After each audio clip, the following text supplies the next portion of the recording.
Thank you, and I guess now we'll welcome you to the Buckeye Weekly Podcast. I'm Tony Gerdeman, here as always with Tom Orr, Kevin Noon, behind the scenes.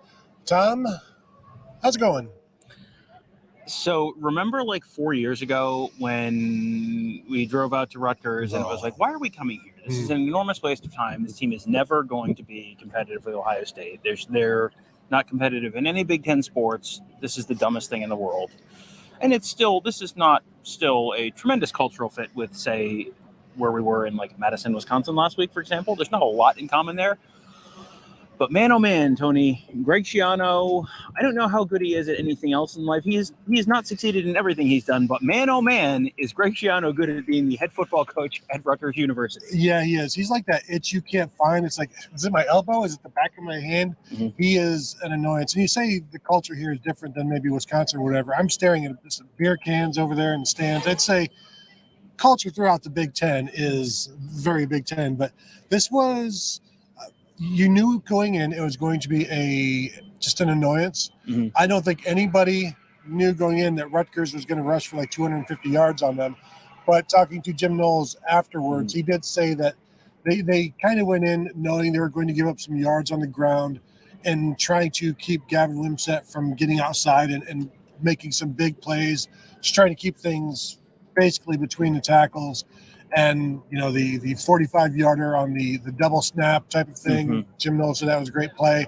But I still think even through all of that, giving up a bunch of rushing yards, that was surprising. But also for some of this game, half of this game almost, you were down two of your top tacklers in Josh Proctor and Lathan Ransom. Right. They have been missing. You're down to – there was at one point where Kai Stokes and Malik Hartford were both on the field at the same time, and it was like, I bet this is not how they envisioned this going 3-4 weeks ago. And, you know, Malik Hartford and Kai Stokes, I think, are guys who they both think have a bright future. The future's in the future. Like that, the present is not the future. We saw a little bit of Malik Hartford earlier in the year, and it was kind of like, okay, like promising future, not ready yet. And you had both of those guys get thrown out there at one point. Malik Hartford played a lot after Josh Proctor looked like he hit his head, I think, on the turf on the pick six. He said his bell was rung a little bit, but he was out there for postgame. He never left the field. Okay. We did talk to him. He was happy. He's fine. Okay. Celebrating with Jordan Hancock on their touchdown. And I say their touchdown because Jordan Hancock was giving everybody credit. But, yeah, he was okay. Generally, when they bring somebody out after interviews – or for interviews after the game, you expect to see them the next week?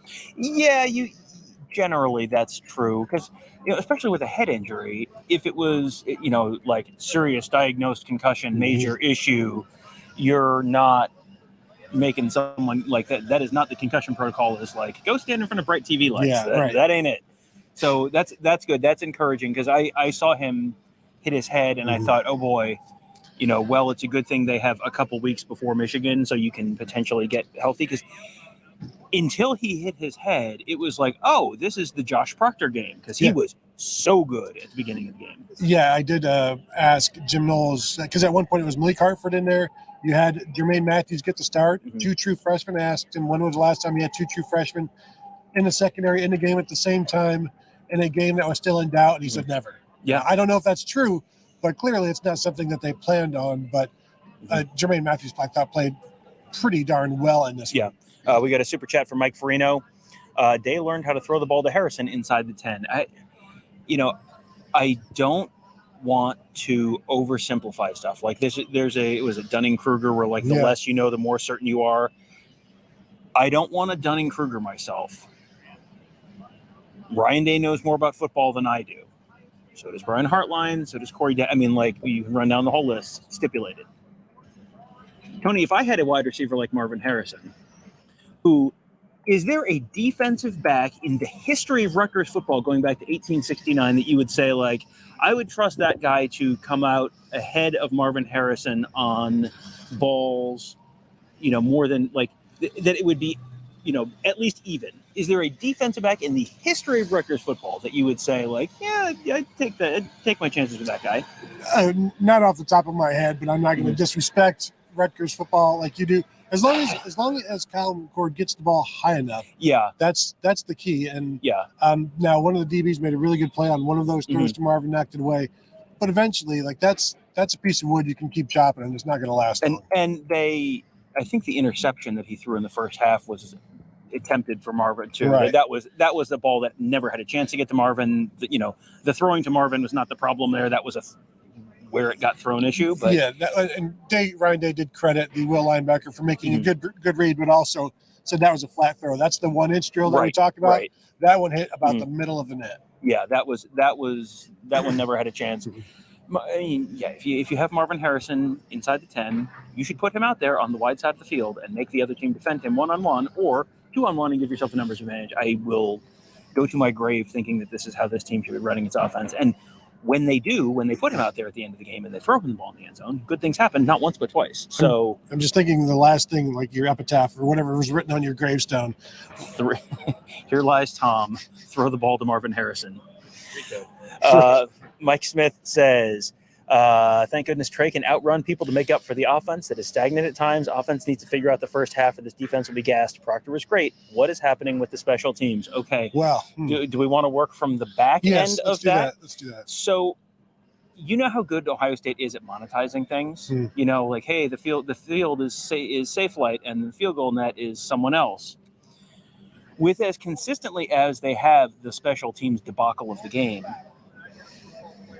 do you not reach out to like a circus or something like, hey, the Ohio State special teams debacle of the game brought to you by Ringling Brothers and Barnum and Bailey Circus? I don't know if that's a thing anymore, but if it is, it's not. Well, see, how about, that's the flaw in the plan. Otherwise, perfect. No Spencer's? Spencer's gifts. Yeah, it's like you shouldn't be having a complete disaster once a game. Like, and they get away with it because they're, if you were going to draft teams off of these two teams, no disrespect to Rutgers, but the first 22 picks were on the Ohio State sideline. Yeah. Like, sorry, that's how this works. You can get away with that at a certain point. Like, at some point, like we saw in big moments last year, the special teams debacle of the game was not so whimsical against Michigan and Georgia last year. You gotta get this figured out. And if you can't get this figured out, you got to get someone else to figure this out. Well, I assume most people watching now saw Ryan Day was asked about the fake punt and said it wasn't a fake punt. So now this is the second time they've had a fake punt. I don't want to get into Yeah, well, and he said it was a miscommunication. I said, can you expound on the miscommunication? And he said, I'm not going to do that right now. Basically, I don't want to throw anyone under the bus right now, whether it was the punter, Jesse Mirko, or the special teams coordinator calling something that was not the right time, the right place type of thing. Having whatever it was, you're right. It happens once a game, some sort of a special teams blunder. That one was clearly, I don't know how you can continue to have these miscommunications, these gigantic blunders when you have a dedicated coordinator to handle everything with your special teams. And and Ohio State special teams, the offense was 13th in the country in FEI last week. The defense was first in the country in FEI, and the special teams were 59th. And a lot of the 59th, I think, has to do with like, hey, Jesse Mirko is really good at killing the ball inside the 5. And I don't know if opposing teams missing field goals has anything to do with it. But, honestly, their special teams rating might not go down because Rutgers had their own special teams issue in the first quarter. It was just like the punter just dropped the snap. Like, so you're probably getting credit for some stuff that's like, boy, what an incredible game plan you had to get the opposing punter to drop the snap for no reason. And did that get blocked? It looked like Arvell Reese got in there. Arvell Reese got in there and tipped it. But, opposing teams are missing field goals. Not they're not getting blocked. They're just missing field goals because, hashtag college kickers. Like 59th might be generous based on unforced errors by opposing teams. It has been such a consistent issue that it's mind-boggling that it has continued and there's not been some kind of discussion or change or whatever that we're aware of. Yeah, it's not getting better. What's the next part of the super chat? Okay. There's some TreVeyon Henderson in there. That dude is a difference maker. He is running hard, and that 65-yard catch out of the backfield, very much like the Minnesota touchdown catch as a true freshman. But that was just, Ryan Day said, just a check down. And you saw him make dudes miss, and I thought he was gone. It was a great tackle down here. Yeah. And then once they're tackled down there, it's like, well, This might be a field goal, but I think that was one of the Marvin Harrison touchdowns. It was. I think that was the first Marvin Harrison touchdown. But yeah, I mean, this is the second straight week that TreVeyon Henderson has been over 200 yards of total offense. That is not easy to do. Like I don't know how many, running backs / wide receivers have been over 200 yards of total offense in a game in Ohio State history. But to do it 2 weeks in a row is like that was something that Eddie George would do. Yeah. Eddie George had 200-yard total offense games. TreVeyon Henderson was the Buckeyes' leading rusher and the Buckeyes' leading receiver. Having him back is a cheat code. Here's TreVeyon fabulous. Henderson double threat, 22 catches, 128 yards, a touchdown, 5 targets, 5 catches, 80 yards receiving, 208 total yards. There it is. I mean, that is a cheat code. If you have him and you have Marvin Harrison, the offense is like that. That's something that teams just don't have. There is no answer for that if you're Rutgers, because you can't triple team both of those guys. And most teams, the teams that Ohio State's playing the next 2 weeks do not have those dudes. And Michigan has people maybe in that area, but even so, like you got to be leaning on those dudes. And Emeka Egbuka, when Emeka Egbuka's, back to 100%, you got to be leaning on those dudes. And Cade Stover, when Cade Stover's back to 100%, because he didn't play at all, correct? He did not. Okay. No, he warmed up, and I saw him put his helmet up. I'm like, well, he's done. He had a wrist thing. He had his a brace, his wrist wrapped up. With TreVeyon, so he had at one point in the third quarter or early in the fourth, he had like 85 yards rushing and 80 yards receiving. So I'm asking Kevin and Tim May, when was the last time an Ohio State running back had 100 yards rushing and receiving, or an Ohio State player? And I thought maybe it was Curtis Samuel. It wasn't. I went and asked Jerry Emig and Mike Bassford, hey, when was the last time Ohio State had a guy rush for 100 yards receiving and catch 100 yards? And they're like, we'll have to look that up. I don't know. Ask Jerry. So that's basically what it was. But I went back and all I did was I searched for Keith Byers 100-yard receiving games. He did it in 1983. I don't know if that was the last time it's been done in terms of 100 yards rushing and receiving, but he did that in 1983. I don't ever recall Eddie George doing it. Don't recall Michael Wiley doing it. So there is a list of 100-yard receiving games, like total in the media guide. Okay, that's okay. I was just searching Byers' name. Okay. So and then Rico Day says injury updates. I think we hit the injuries for the most part, right? We'll get to the rest of it, but okay. No injury updates. Josh Proctor, we talked about looks good. It looks okay. Ryan Day said he does not have an answer on a time frame for either Lathan Ransom or Denzel Burke, which is I think that's a concern. Yeah. When it was asked, they were both asked about it at the same time in terms of a time frame, and he said he didn't have anything. So I don't know if he's just lumping Denzel in there, or if legitimately Denzel Burke right now has something that Ryan Day does not have a time frame on. And generally when they don't have time frames on something, that's not great. So I don't know if Denzel is just getting lumped in there with Lathan Ransom, who Ryan Day has already previously not wanted to give a time frame on, or if this is something just, I'm just going to lump everybody together. I have no time frames. Yeah. But Cade Stover could have gone today. Like I said, Josh Proctor should be okay. Saw Tommy Eichenberg leave the game and go up the ramp, go to the locker room with Adam Stewart, OSU trainer, around the last couple of minutes of the game. So that was no big deal. But then he was coming back by the end of the game. When he was leaving the locker room to go to the bus, he had an ice bag on his forearm. Yeah, because I saw him leave. He had a towel on his forearm, and then Kevin just said he had a towel on his forearm. Okay. Or ice. Continuing the super chat, that was a physical game. Greg whines a lot, like all game long. I got to tell you. He had a point a few times. The Rutgers crowd, like normally, anytime the ball's in the air and the home team doesn't complete the pass, everyone's booing for pass interference. Like, there were a few of those that could have been called, and there was something else. Oh, the false start on Josh Simmons, which was like, how on earth? Like, just I'm sure poor Bill Carollo just started typing the sorry about that email, like. Right, that was a third down. It's a third down. Ohio State converts it. It's the dude right on the end of the line. Like, how do you miss that? Yeah, I was actually up and about grabbing a drink, and that's why I missed it. But then I look up at the TV and I see that. I'm like, oh well, this is going to get called back. I'm like, no, No, I don't even know what it was. I just saw Josh Simmons out in front of everybody, and apparently the refs did not see that. One of those that should have been, the crowd thought should have been an interference. I think receiver, and maybe it was Matthews or it was Igbenos, one of those two.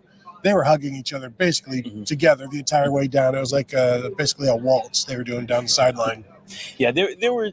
I didn't agree with all of them. There were at least two that I was kind of like, you could have thrown a flag there. And I did not have a good view. I put this on Twitter of like, hey, a ref stepped directly in front of me on the pick six. So thanks, headline judge or whatever it was. But did you see? There was a question in the Greg Schiano press conference about that play and should there have been targeting, and he didn't have an answer. He asked the person who asked the question, like, what did you think? And he's like, I don't know. So, well, looking at it, I was waiting for them to review targeting, but it looked like the head wasn't as involved. It was more of just a regular kind of ugly looking collision. But speaking of one of your photos of the refs getting in the way, did you see that? I think one of your photos was released or was shared via the refs' butts. Oh, Twitter missed account? photo? Yes, missed photo. I followed the missed photo account. Okay, yeah, that is an account that sports photographers use, and it's just like all the times that you had the perfect shot lined up, and then your camera focus like hit the wrong thing, or a ref steps in front of you. That's like basketball refs are great for stepping in front of you. That's funny. I'll have to find that. Super chat from Mike Farino. McCord had his most consistent game today. Only had one bad throw. The problem was it was an extremely bad throw. Yeah, he had a couple. It was like at one point he was like 14 for 16, and there were a couple drops in there. I think Julian Fleming had a drop. G. Scott had a drop. He was, he wasn't heaving the ball downfield, but you kind of came into this game against Rutgers assuming Rutgers is going to take away the deep stuff and make you try and be so consistent that you move the ball down the field that way. And he was doing it, and they were moving the ball downfield.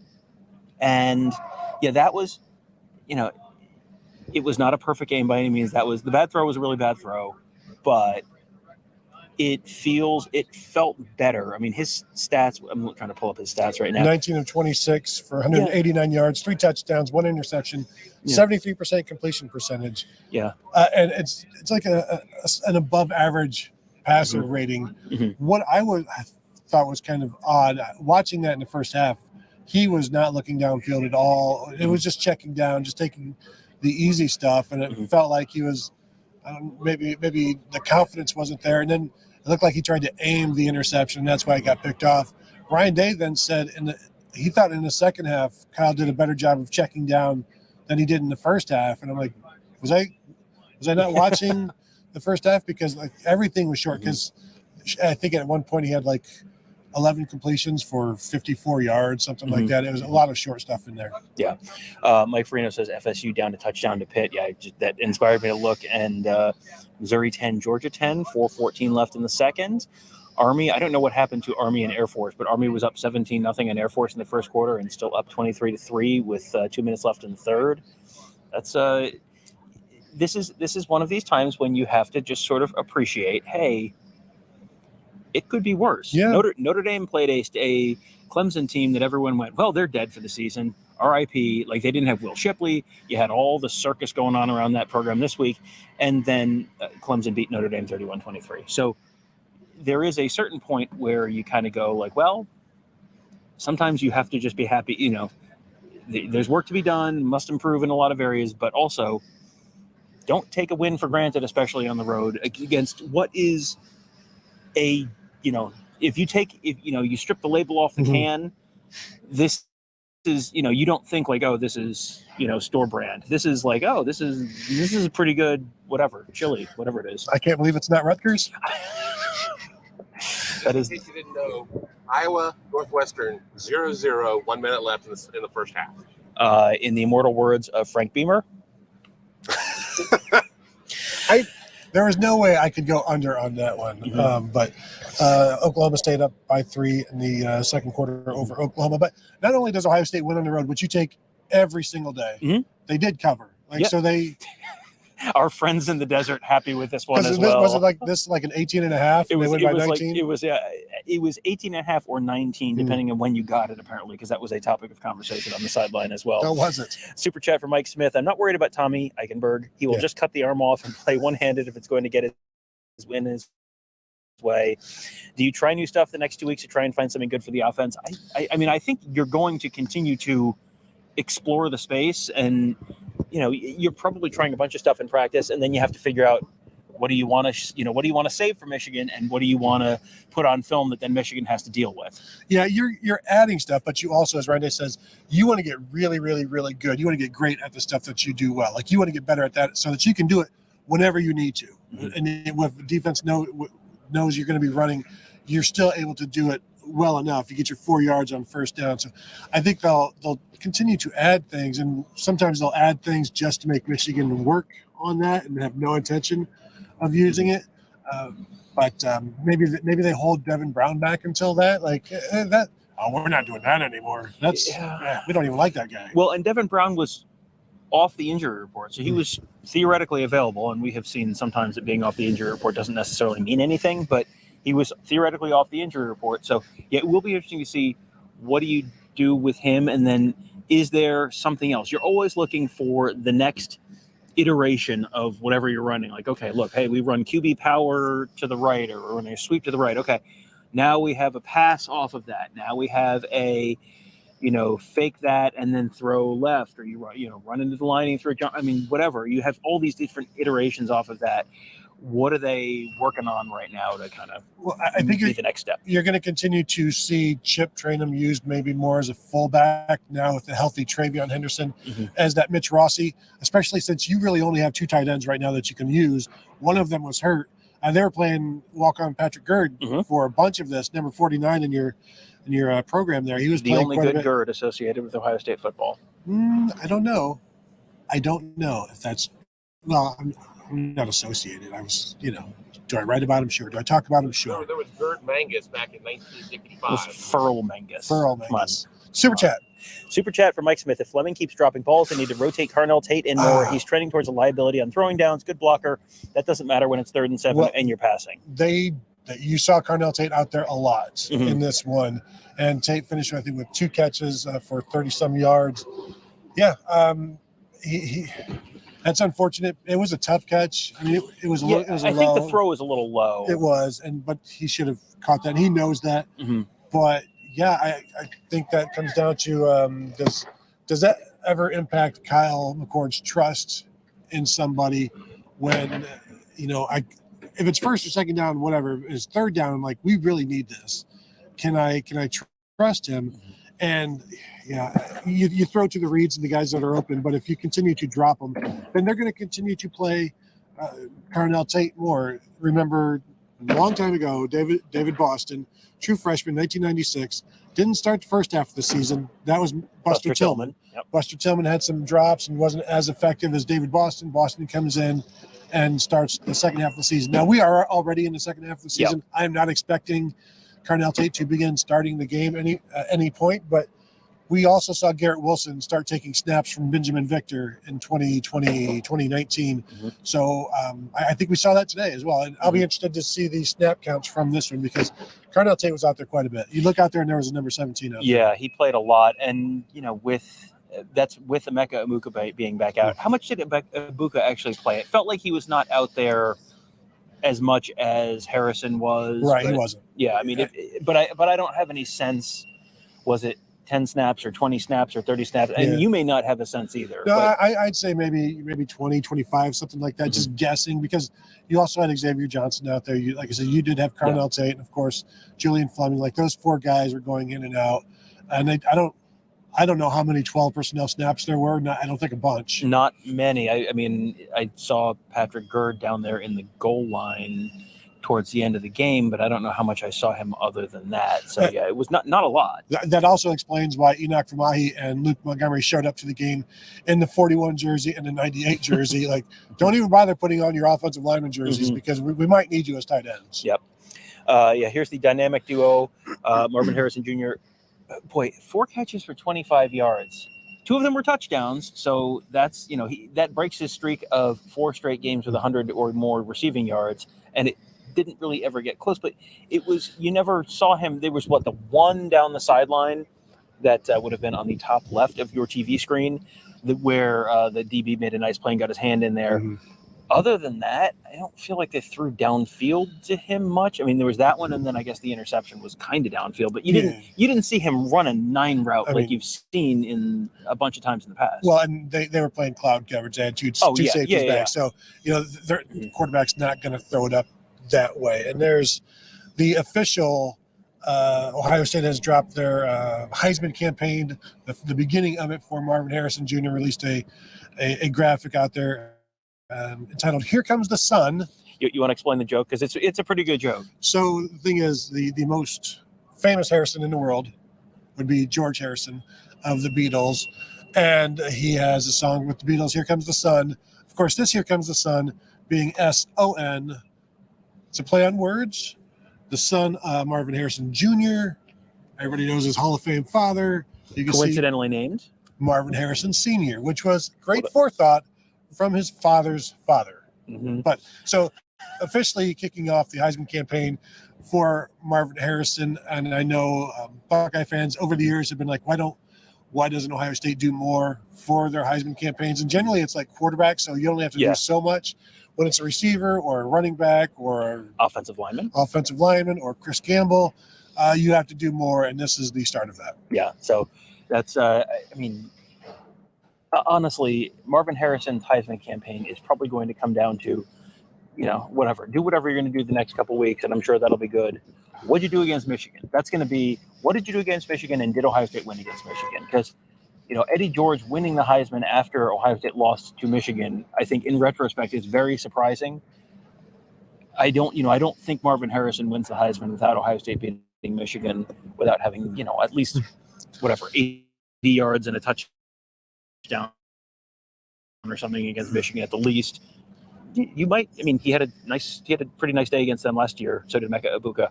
So we'll continue to monitor that. Finally, Tony, something to talk about with regard to the Ohio State-Michigan game. Yeah, like I've said before, I think the Heisman comes down to that game. It very well could come down to that game between J.J. McCarthy and Marvin Harrison. It's a good thing Harrison got the 2 touchdowns in this game, because when you look at the 4 for 25, that's that's not great.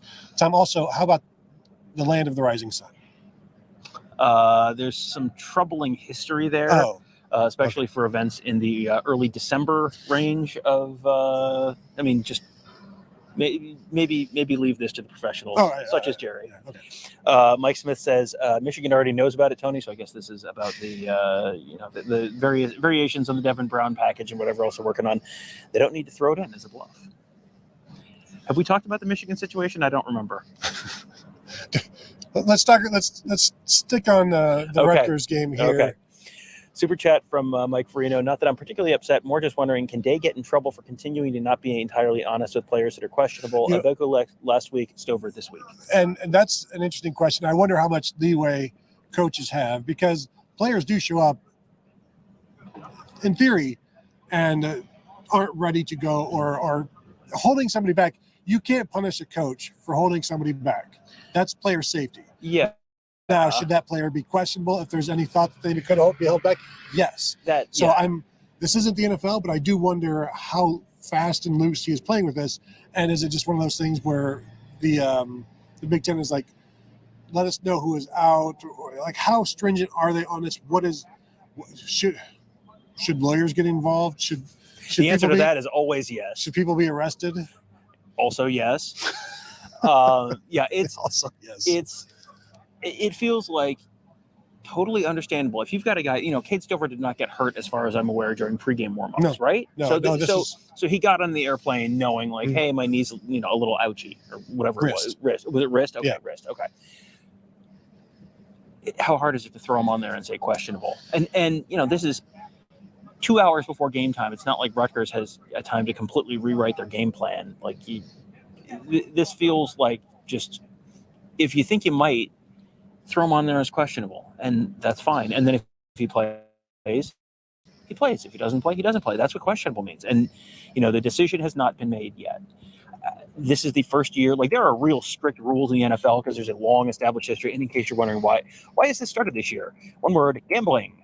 You have to, with sports betting being legal now in most places, having accurate information out there in advance of the game theoretically helps level the playing field a little bit between people who might have connections with teams and the general public. You put the thing out there and everyone goes, okay, we know. So that at least makes it a more level playing field. That's why the Big Ten has implemented this. That's why you could see people getting in trouble. This is not really as much for letting your opponents know in a wonderful act of sportsmanship. It's sports betting is legal now, so that's why. Yep.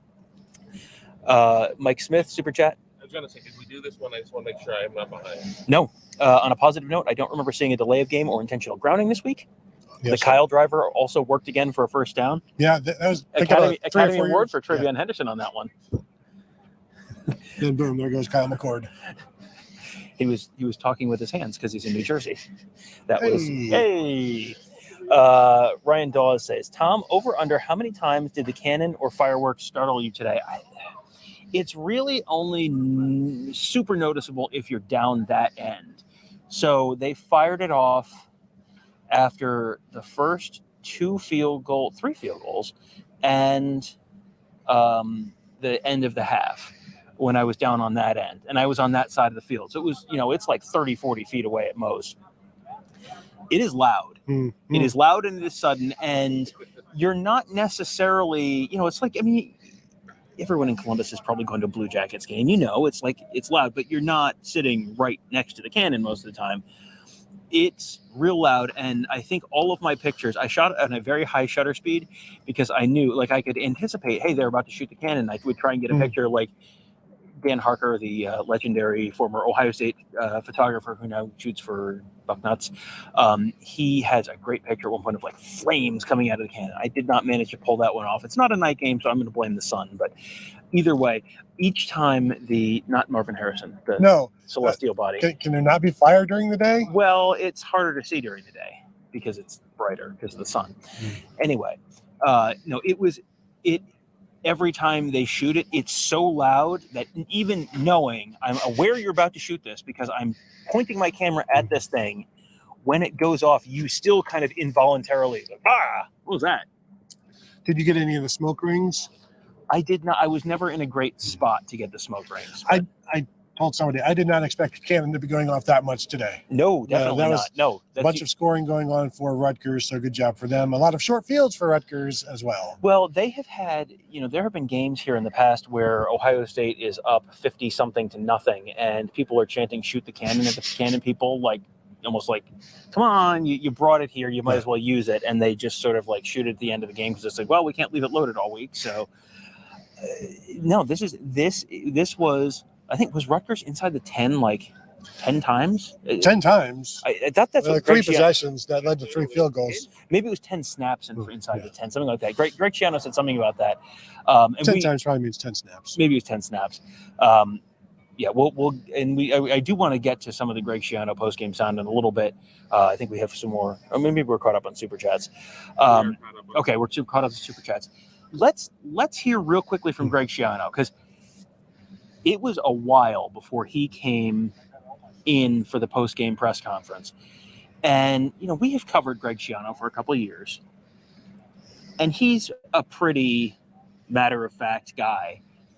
You can be the judge here. I think he gets a little emotional. He kind of pauses in the first answer here. This was he has done a heck of a job with this program. This program is has arisen from the dead and is, now at least a decent middle of the pack Big Ten program. And that is nothing short of miraculous.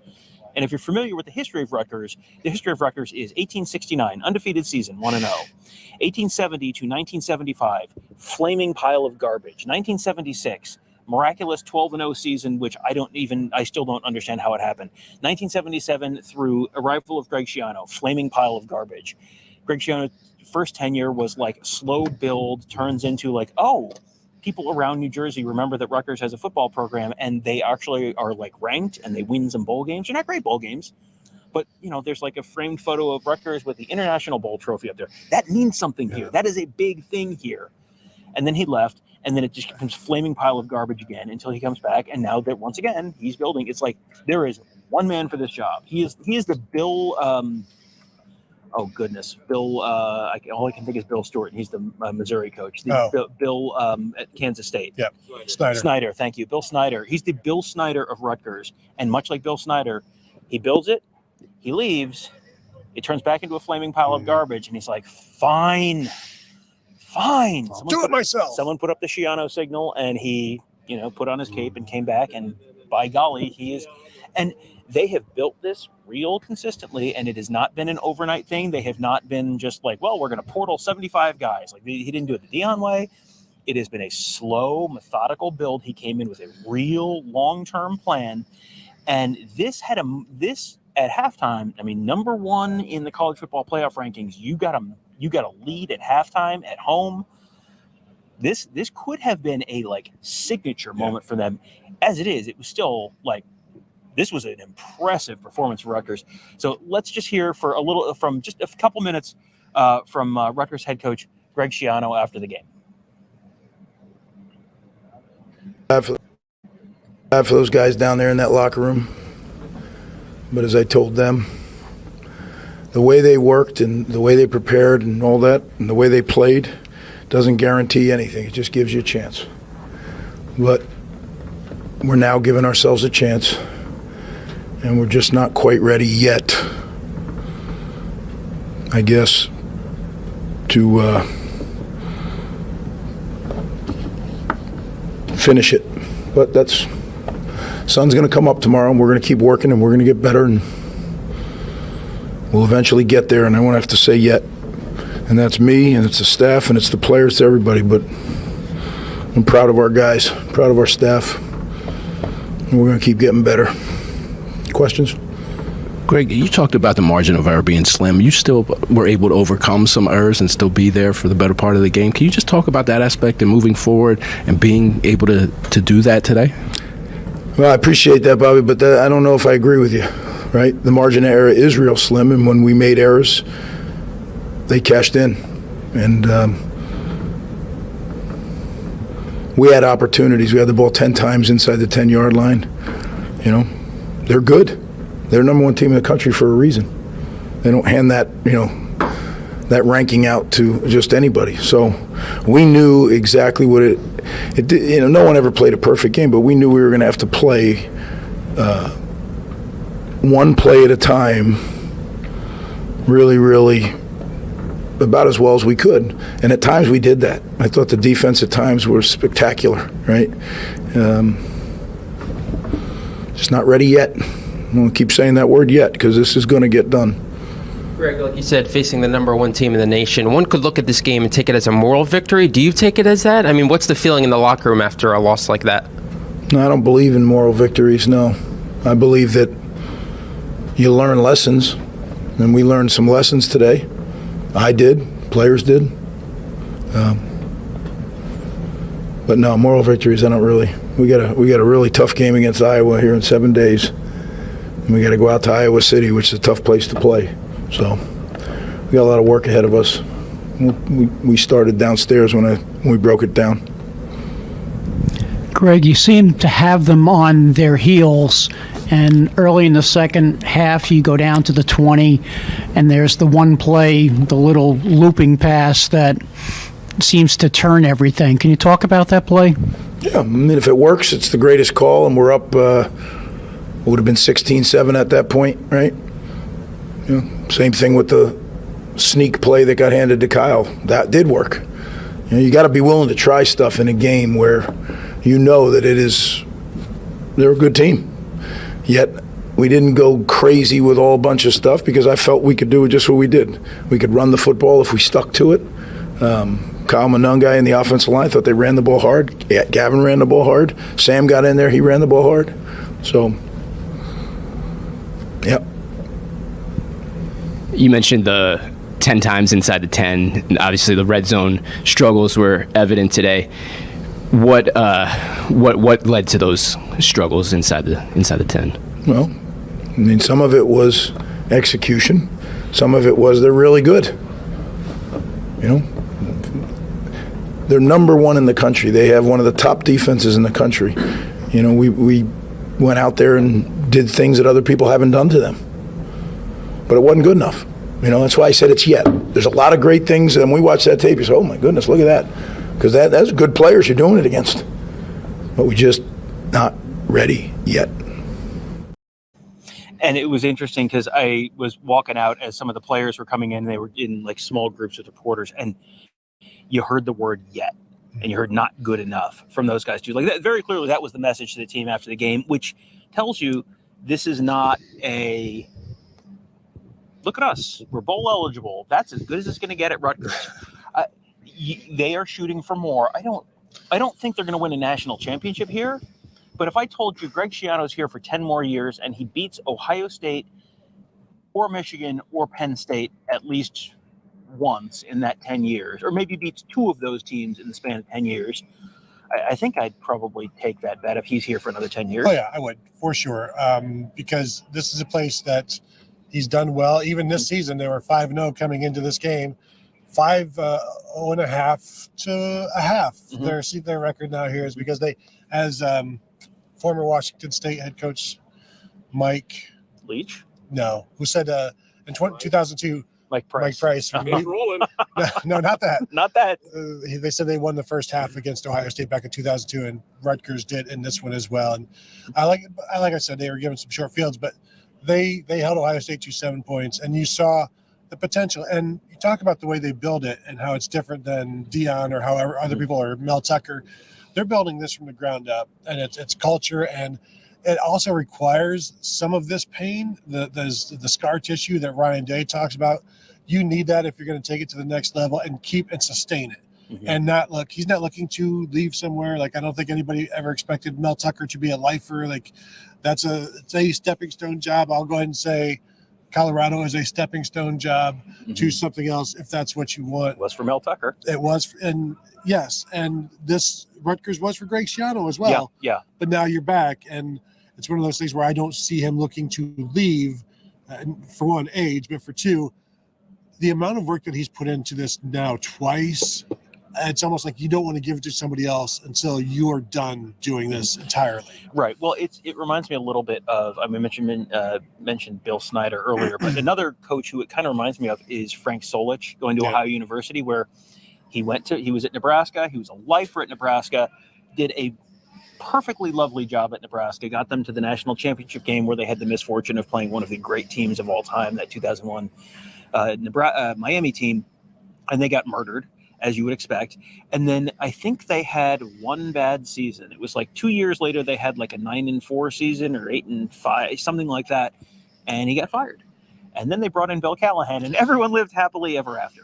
But then Frank Solich goes and gets a job at Ohio University. And it's like, okay, well, he will get himself, a little career rehab, spend a couple of years here, and then boom, back to major conference football. And then he stayed from, I think it was 2004 through 2019. I think he retired. He retired like over the summer, had some health stuff going on. I think that was 2020. But he was there for like 15 years and got Ohio University. They still have not won the MAC since 1968.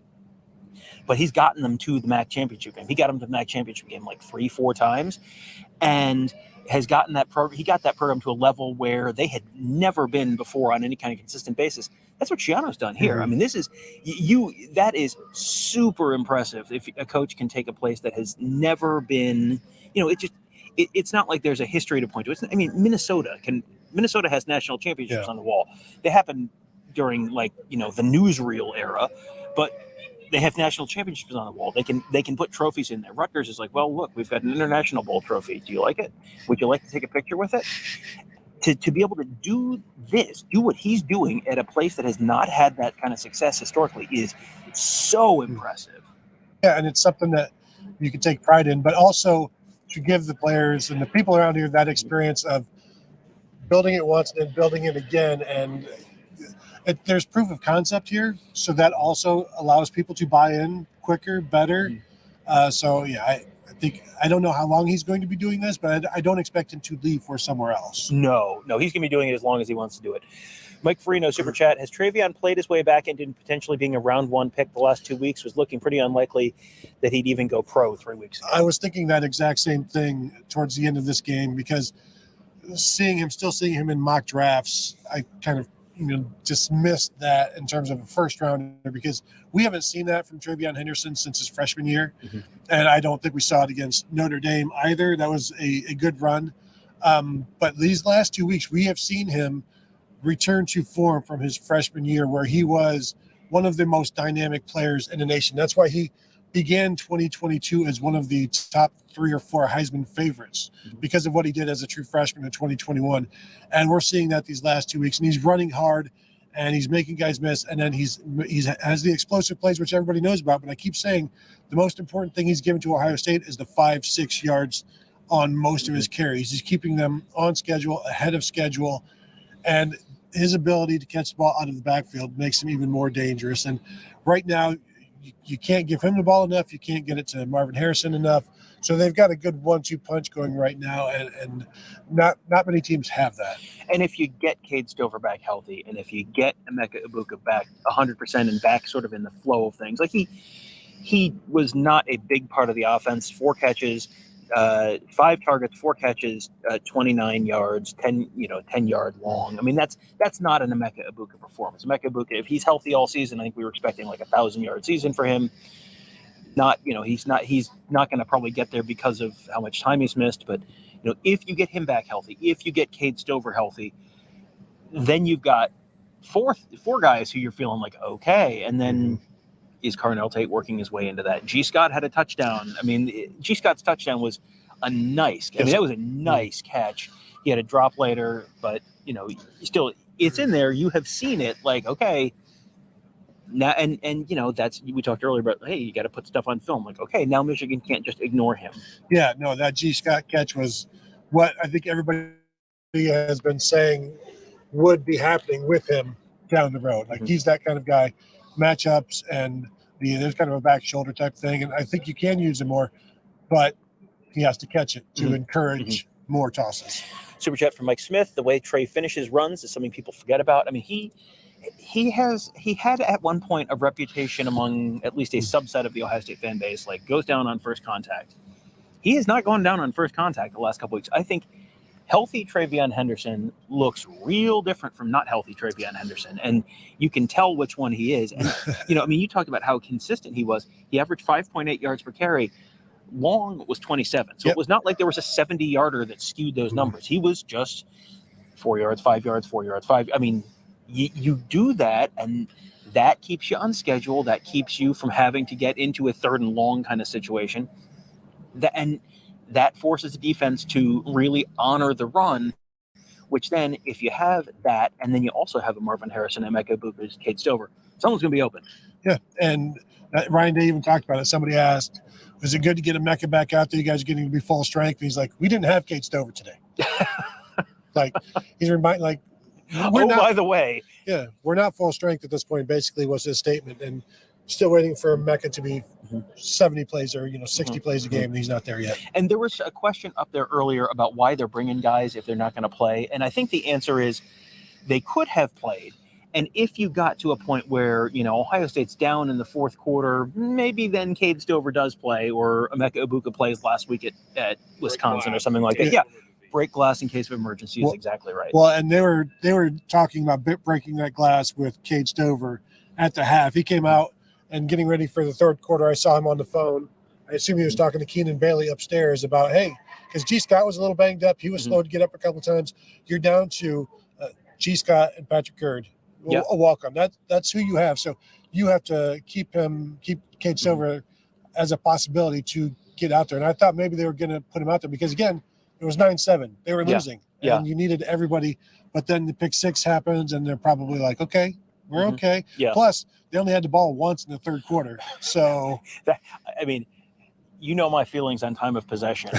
In the middle of the 3rd quarter, I'm like, what is the time of possession this quarter? Because it felt like it was about 13 minutes to 2 minutes for most of that 3rd quarter. Do we have a bunch of questions we need to get to? Or This Troy V, then I have Okay. a super chat, and then I can kind of start picking and choosing. All right, question from Troy V. The freshmen playing meaningful minutes in games will only open the recruiting door to more promising talent in the future. To know they contribute early can be a selling point. Yeah, absolutely. I mean, they can point to this game and say, see that free safety? True freshman. See that corner? He started. True freshman. Both of those guys have started games now this year. True freshmen. Jair Brown did last year. Denzel Burke the year before that. So there is proof that, I mean, TreVeyon Henderson, I know earlier, before the season, there were people complaining after last year and before the season about how Georgia plays their freshmen, Alabama plays their freshmen, Ohio State doesn't play their freshmen. It's like they didn't play their freshmen last year because all of their best players are sophomores because they played as freshmen the year before. So enough of that. You play the guys that are ready to go. They played Sonny Styles towards the end of last year. He should have been in high school. You've got to build up to this. The guys they've got going right now, Luke Montgomery, you can throw him in there as well. Caden McDonald, Hero Canoe is playing more and more. You're seeing him out there as a consistent. I don't know if he had maybe 10, 12 snaps like that, but he's out there at any point. Yeah, like I think some first half snaps, at least third quarter, but maybe first half snaps. So that's very good to see. Yeah, and Caden McDonald played not, last 30-second snaps last week too. He's a true freshman, and you've got other guys who are might be in that group. I mean, Jason Moore. People were very excited about Jason Moore, and he's been banged up, so that keeps him off the field. But yeah, they have, it has been very much earn your way on the field and you play. You can't just go, well, we're going to go by seniority. Like the 2022 wide receiver class has gotten lapped by the 2023 wide receiver class, and most of the 22 class is gone already, and Keon Gray's been banged up all year. So there's a little bit of context there, but they are not just deferring to seniority. It is just who has earned it, go play. Yeah, and like CJ Hicks was the subject of much of this in terms of last year and wanting to see him. We have seen that if you are playing well enough at linebacker, they're going to play you because Cody Simon continues to take snaps from Steel Chambers. That could be CJ Hicks if he was playing to the point where doing enough in practice to convince the coaches that he should be out there. But Cody Simon has convinced the coaches he should be out there, so he's been out there. Yep. So we got a super chat from Mike Farino. What is worse at halftime, being down 9-7 to 6-2 Rutgers, or beating a 2-6 Pitt team 10-7 with Pitt fumbling the ball out of the end zone early? Oh boy, I know the answer to that one. That is Pitt. Although Pitt beat Louisville. It at Pitt? Pitt has like evil magic at home, and just I believe it is at Pitt. There's a long-running bit on the internet about Pitt, and Pitt's like the Pitt super weapon, and they just spend all year losing games, and that's just the super weapon charging, and then it just discharges, and an unbeaten Miami loses at Pitt at the end of the season. Yeah, Missouri, Georgia 10-10 at half, Florida State 10-7. Still 0-0 in Iowa Northwestern. Please, no more scores on the Iowa. No more updates on Iowa Northwestern until. Just tell us if somebody scores. We don't need to know. I don't plan on being on air that long. I don't need to know. Hey, it's not raining. Just tell me if it starts raining. Super chat from Belisari. As a Michigan fan, I'm sad that even if Michigan smokes OSU, it won't matter unless somehow the powers that be see fit not to punish Michigan. OSU better clean up the sloppiness and go all the way. Big Ten all the way. I don't want to completely derail this into a Michigan conversation, but I don't think this is going to be the Big Ten says you are ineligible. All of your games have to be forfeited. You are ineligible for the Big Ten championship game. I am expecting, if I was to guess, and once again, purely a guess,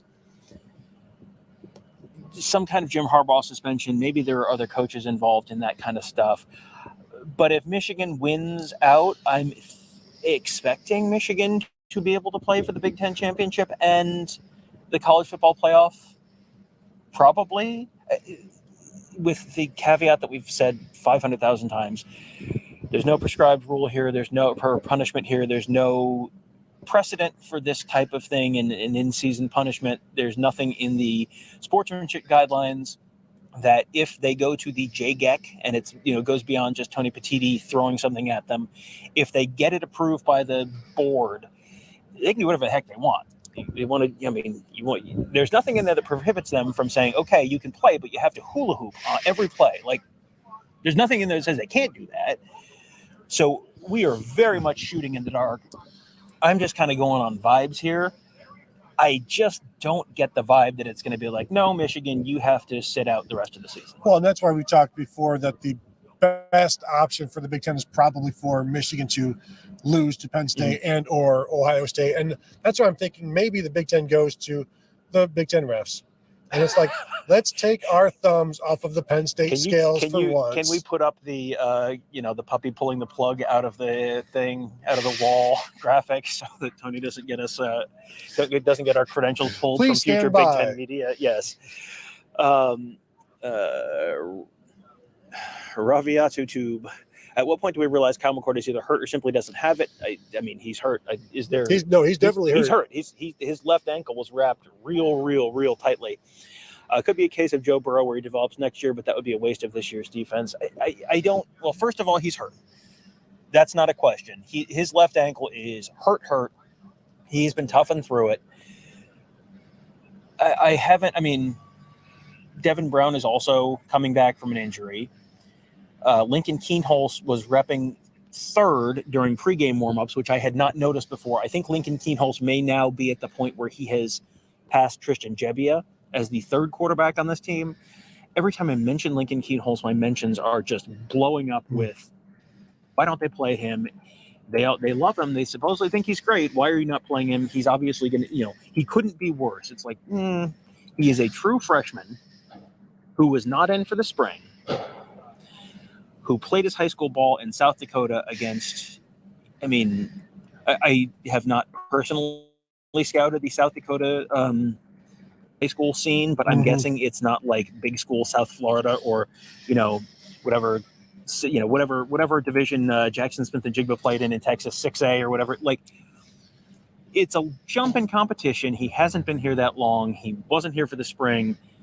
If they thought he was going, if they thought he had something to really offer them immediately, based on all the other stuff, I think you're seeing him because they've played two quarterbacks. Yeah.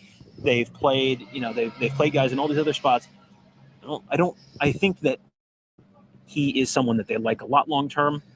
You gotta let him get time. That's not a short or medium term solution. And based on what we've seen from Devin Brown, however annoyed you are with Kyle McCord, when those two went head to head, I don't think there was anyone who was like, well, I don't know. It's kind of, unless people had like dug in on previous opinions, which when does that ever happen on the internet?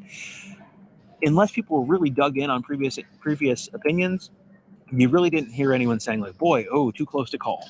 Yeah, and Lincoln Kienholz, I remember talking to his high school coach back, I think in the summer, saying, when did you know you had somebody that was special? And he's like, well, you got to remember, we're from South Dakota, so I didn't really know.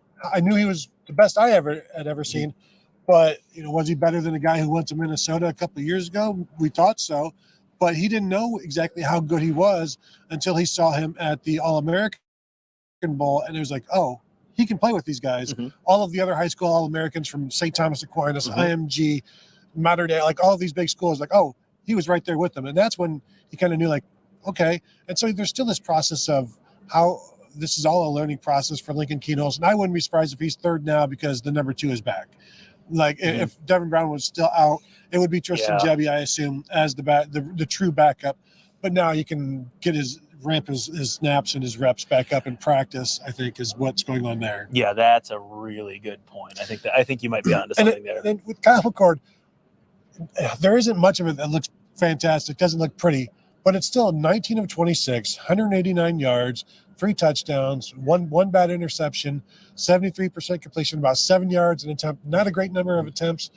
But you look at it overall, if you just look at the box score, you're like, yeah, good day.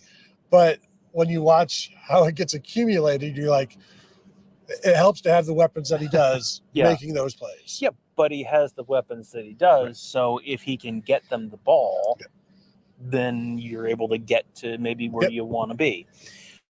We had another super chat up there a second ago. Mike Freno says, what is the line on McCord's high school versus Kienholz's? -50. I don't. You're going to run the clock, so 50 is a lot. Yeah, you probably are in a running clock situation because this is a high school in Philly. Saint something Central Catholic St. Joe's in Philly, where they had Kyle McCord, they had Marvin Harrison Jr. They also had Jeremiah Trotter, who's playing in Clemson now. They have people who have gone to other, like, not just D1 but Power 5 schools. Like that is a level of talent that, I'm saying this after a game where Ohio State and Rutgers were competitive into the fourth quarter. So I guess you never know, just pure talent. But I think the point spread there is substantial. I think, but also Lincoln Keenhol's going to be running all over the place. And are his receivers getting open? He's going to be making plays, but also sometimes as you're trying to make plays, you're getting sacked for a 22-yard loss that you're trying to keep alive and heave it downfield or something like that. Well, and we've seen some of that when we go to the camp, the 7-on-7 camp over the summer at Ohio State. And, you've got guys who are, being recruited by Ohio State as quarterbacks. And it's like, boy, they can't really move the ball. Like, what's wrong with them? Is they having a bad day? It's like, well, no, because sometimes supporting casts are not what you would potentially want. Mike Farina, we already hit that one. Over there. I mean, we're having people talking about should McCord be the quarterback next year, already moving ahead. I mean, should McCord be the quarterback next year? It's going to be a quarterback competition. Like, you've got to go with the best guy, and he might win it. I remember at one point in 2021, it wasn't this late in the season, but we were talking during CJ Stroud's struggles, saying after the season it needs to be a quarterback competition, and it was, and CJ Stroud ran away with it, and so. You have a year of starting. That is only going to help you in your next competition for the starting job. There are no incumbents. You were last year's starter. Yeah. You're guaranteed nothing. And TreVeyon Henderson lost his starting job to Mayan Williams. He had some injuries, but also, like, you will lose a job. Mayan Williams lost his starting job, and his backup job. Like, Chip Trainum came in and took his job, basically. And took his job, and anybody can have their job taken at Ohio State. You recruit so well, you can go to the portal, and if you start thinking this is my job next year, you're not going to hold on to it. You will not be correct. Yeah. Do we have questions we want to get to, or we're good? We've been kind of doing a good job of hitting them. We're about the hour mark. I mean, if we got other stuff we want to hit, do you have anything else? Just thinking through the day, I do want to give Rutgers a shout out. They do a nice job here. I mean, I think people look at Rutgers and go, punchline, like, it's a nice stadium. This is not a cathedral of college football, but it's a nice stadium. How about the walk-in? The walk-in from the parking lot? Oh, yeah. They have like a carnival thing set up. It's like the Rutgers Midway or something. There's a Ferris wheel and a petting zoo. Like, you think I'm kidding. I am not kidding. You can come to the game, hold bunny rabbits, pet some goats, go on a pony ride, win a Mario, like win a stuffed animal thing. It's like a whole thing. They had music. I feel like it wasn't. I mean, maybe we parked in a different spot than we did, but I don't remember that in previous years. Well, I don't know that we've ever walked this way. We've usually gone the other way towards the dome, the bubble. Yeah, so we haven't really necessarily. So I assume this is something that Greg Schiano has had a vision for. Like, we need, even if you're not coming to the game, come to that and then come on in. There are seats available. Just get here. Not today. They weren't. Well, and was it a full sellout? It was listed as a sellout. Now there were some spots up in the upper deck, but I mean, we have been here plenty of times when the student section is half full at the beginning of the game and a quarter full after the first quarter because everyone's like, okay, I think we're done here. That student section was full into the fourth quarter. I mean, the stands were full into the fourth quarter. It was, it was not this is not an enormous stadium. But I think it was like 57,000 or something like that. And the empty seats towards the top are just resell tickets that didn't get resold, I'm guessing. Yeah. But no, it was they do a real nice job here. The setup is nice. This is not at the top of my list of, single greatest, like, you have to do this as a road trip. Like, if you wanted to come out here, I don't know when the next time Ohio State comes here, but if you wanted to come out here and like, hey, let's go do a weekend in New York and we'll go see, like, New York's only like 45 minutes away, give or take. Again, depends on the time of day. Could be an hour 45, could be 45 minutes. But New York's not far from here. You could like come have a nice weekend and go see an Ohio State Rutgers game. And it's a I know somebody. John McClane behind the camera right now. Somebody on the beat. A few laughs. Somebody on the beat did go see the Book of Mormon last night in the city. So Now there's stuff to do. I have guesses on who that is, but we'll guess off air. Tim May. No, that would not be my guess. I will say, I know people are wondering. Yeah, the press box food is always great here. Oh, yeah. The first time we were here, it was prime rib. This time it was we had breakfast, eggs, French toast sticks, bacon, bagels, and then the halftime food was hot dogs, coney dogs, chili dogs, cheese, halftime food, Saratoga chips, cookies, brownies. I don't want to. I'm not even going to talk about how Ohio State treats their media in terms of the press box food. We're not going to do that. I didn't even mean to mention it. Super chat from Revia Tutu. Any chance we fire Parker Fleming before the season ends, or do we have to put up with this till the end of the season? And we talked about the special teams earlier. You're not making a change in the middle of the season. There's no real benefit to making a change right now. You're not. I think there is. We've talked about this before. You have James Laurinaitis on the staff. James Laurinaitis is limited in what he can do in terms of recruiting on the road because he's not one of the 10 countable coaches. You got to make him one of the 10 countable coaches. I think that's the way you got to look at that. And if, look, again, much like offense, I'm sure Ryan Day knows more about special teams than I do. I'm perfectly willing to defer to him on this. If he feels Parker Fleming is a valued member of the staff and he feels that he's bringing positive value and he wants to keep him on the staff, by all means, keep him on the staff. He's got a contract, I think, for next year.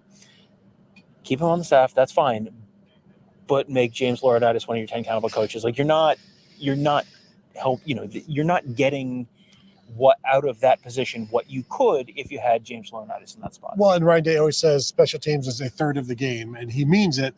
But that third needs to be playing better. And if it's not, then generally, if one of the areas of when the defense has not played well, he's gotten a new defensive coordinator. Yeah. Now he has given those defensive coordinators time to get it right, but he's still not made a change at special teams coordinator, having made changes at the other coordinators. Now Kevin Wilson left of his own accord.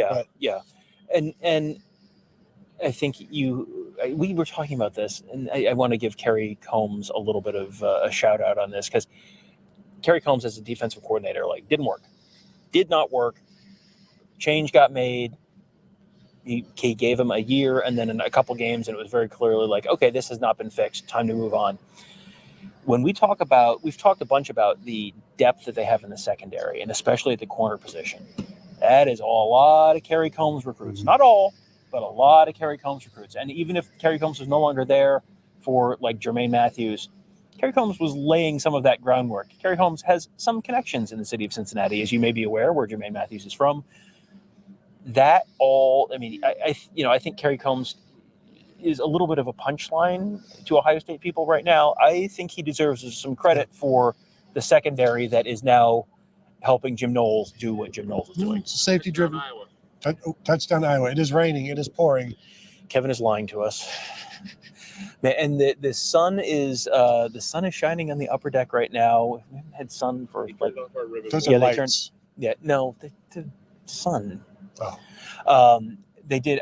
They turned off the ribbon boards. If you saw the picture get a little darker just a few minutes ago, it reminded me.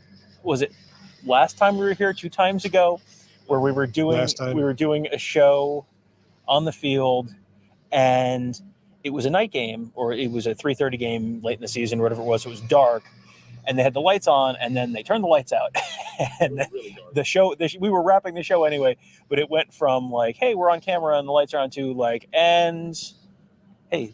For the second time, I think this weekend, we get to reference the end of The Sopranos. There you go. So that will do it. I want to thank you all for the super chats. Thank you for the regular chats as well. Thank you for just tuning in and being here with us and keeping us company. I want to invite you to first like this video as you're watching it now. If you could, we would appreciate that. Also, find us at BuckeyeHuddle.com. If you're not yet a member, we invite you to join. It's a great way to support what all of us do. So thank you very much, and we'll talk to you guys later.